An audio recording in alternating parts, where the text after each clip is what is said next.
ആരെയും കണ്ണുരുട്ടി പേടിപ്പിച്ചൊന്നുമല്ല, നമ്മളിപ്പോൾ ഹോസ്പിറ്റലിലാണുള്ളത്. Hospital means എൻ്റെ അനിയത്തിക്ക് ചെറുതായിട്ടൊന്നൊരു BP ലോ ആയി. അപ്പോൾ അവളെയും കൊണ്ട് നമ്മൾ ഹോസ്പിറ്റലിൽ വന്നിരിക്കുകയാണ്. സാധാരണ എനിക്ക് കൂട്ടിനാണ് അവൾ വരാറ്, ഇപ്പോൾ അവൾക്ക് കൂട്ടിന് ഞാൻ വന്നു. ഞാൻ ആദ്യമായിട്ടാണ് ഈ യെല്ലോ കളറിലുള്ള ട്രിപ്പ് കാണുന്നത്, അതുകൊണ്ടൊന്ന് സൂം ചെയ്യുന്നേ ഉള്ളൂ.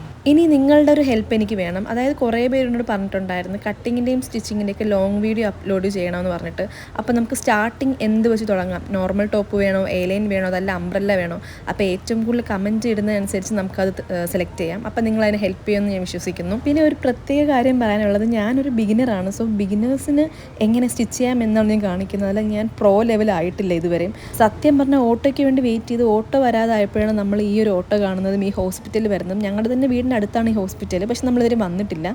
പിക്കപ്പും ഡ്രോപ്പും ഇവിടെ ഫ്രീ ആണ് കേട്ടോ. ഹോസ്പിറ്റൽ വീടിൻ്റെ അടുത്തായതുകൊണ്ട് തന്നെ വീട്ടിൽ നിന്ന് അയച്ചതാണ് ഞങ്ങളുടെ കൂട്ടിന് വേണ്ടി ഒരു വലിയ മനുഷ്യൻ. പക്ഷേ ഇവ വന്ന സമയം മുതൽ ഫോൺ നോക്കുക, ഫോൺ കൊടുത്തില്ലെങ്കിൽ അവർ അലമ്പ് കാണിക്കുക, കുറച്ച് കുസൃതിയൊക്കെ ഉണ്ടെങ്കിലും ആളൊരു പാവമാണ് കേട്ടോ. പക്ഷെ ഞങ്ങളെല്ലാവരും ഭയങ്കര കാര്യവന്. ഹോസ്പിറ്റലിൽ ഇരുന്നിരുന്ന് ബോറടിച്ച് അങ്ങനെ എങ്ങനെയോ ട്രിപ്പൊക്കെ തീർന്ന് നമ്മൾ നേരെ തിരിച്ച് വീട്ടിലോട്ട് പോവുകയാണ്. എൻ്റെ അപ്പുറത്തും ഇപ്പുറത്ത് ഇരിക്കുന്ന ആൾക്കാർ ഗെയിം കളിക്കാൻ ഫോൺ കിട്ടിയില്ല എന്ന് പറഞ്ഞ സങ്കടത്തിലിരിക്കുന്ന ഒരാളും ട്രിപ്പൊക്കെ ഇട്ട് ഉറക്കക്ഷീണം കഴിഞ്ഞ് സന്തോഷത്തിലിരിക്കുന്ന ആളാണ് നിങ്ങളിപ്പോൾ കാണുന്നത്.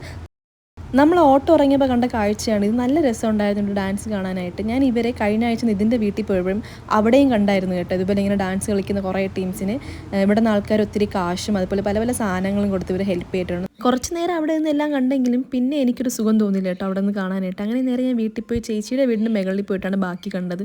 ഇവർ മിനിറ്റിനാണ് കോസ്റ്റ്യൂമൊക്കെ ചേഞ്ച് ചെയ്തിട്ട് വരുന്നത്. നല്ല രസം ഉണ്ടായിരുന്നു കേട്ടോ. അപ്പോൾ ഞാൻ പറഞ്ഞത് എല്ലാവർക്കും ഓർമ്മയുണ്ടല്ലോ, കമൻറ്റ് ചെയ്യാൻ മറക്കരുത്. അപ്പോൾ അത്രയേ ഉള്ളൂ ഇന്നത്തേക്ക്. ടാറ്റാ.